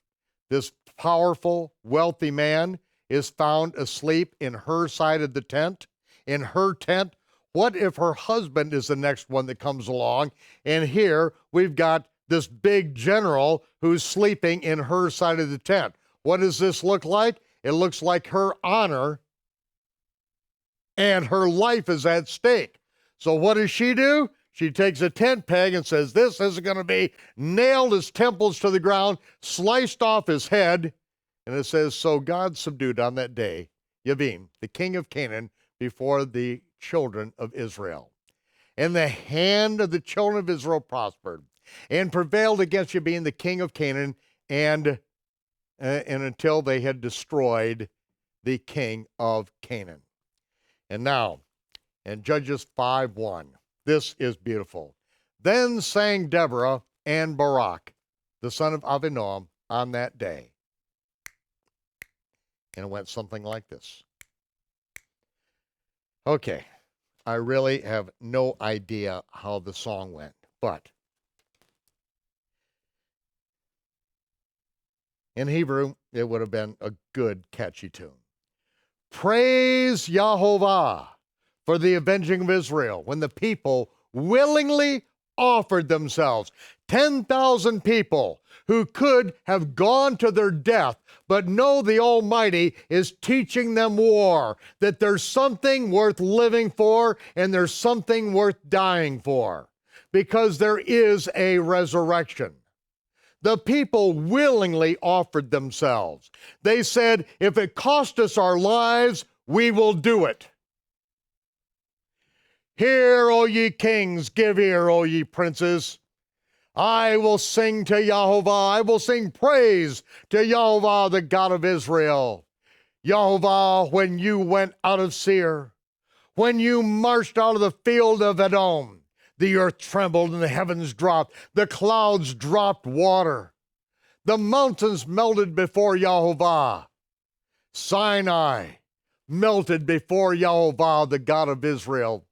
In the days of Shamgar, the one who killed 600 Philistines with an ox goad, the son of Anath. In the days of Jael, the highways were unoccupied.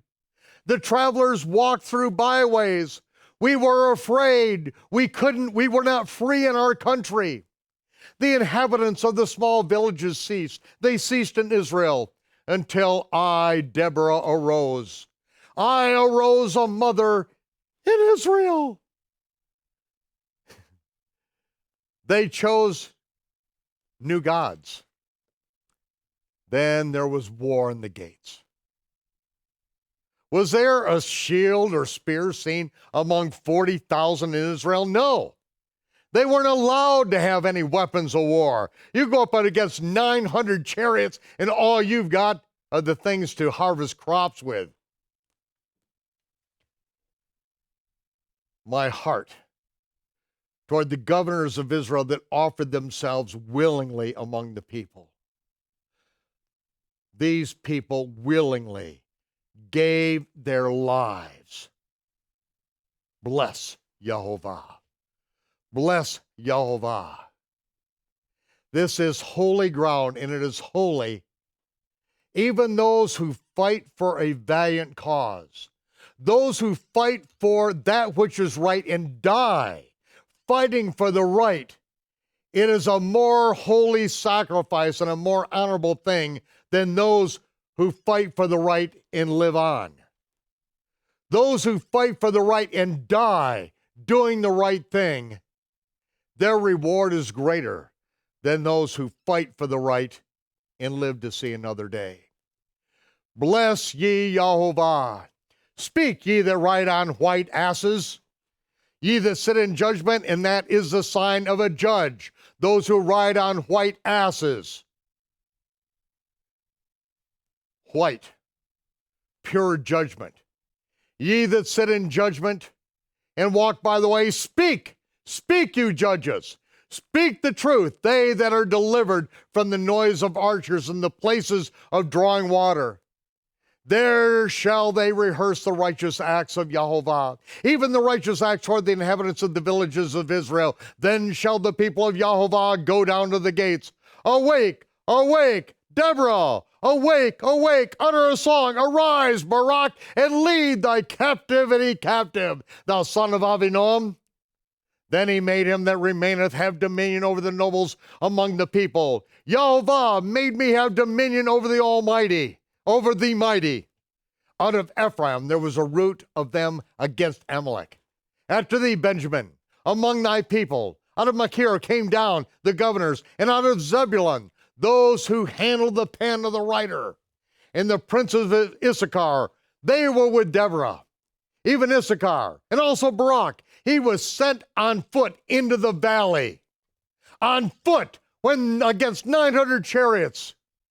For the divisions of Reuben, there were great thoughts of heart. Why abode thou among the sheepfolds to hear the bleatings of the flocks?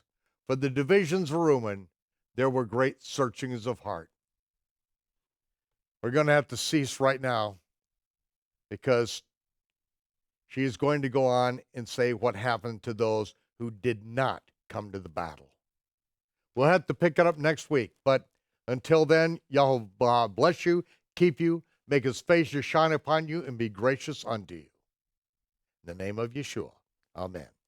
Shabbat shalom, Shavuot tov. Have a good week. We'll see you next week. Shabbat.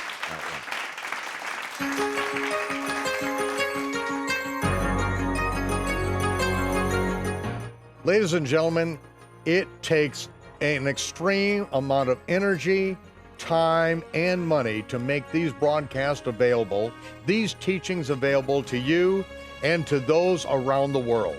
And we really need you to seriously stand with us on this very project that Yeshua put us on, to take the gospel of the kingdom that he taught to the entire world in the last days. The opportunity is there. With more than 30 people on staff just here in the United States to make these things available, it takes a lot of money, an unbelievable amount of money, a scary amount of money to give this stuff away free around the world. And if you have been blessed by these teachings, then I'm asking you to stand with us, to financially support this ministry. Tithe into these modern day Levites who are getting the gospel of the kingdom out to the world. Now, I know that we're all Kohanim, we're all priests, but the Levites are the ones that skin the animals, that clean up the mess, that have to do the hard work. And if you appreciate the work that we're doing and reaching out to you around the world, please stand with us and stand with us today. Thank you. Bless you. And I'll see you when the smoke clears.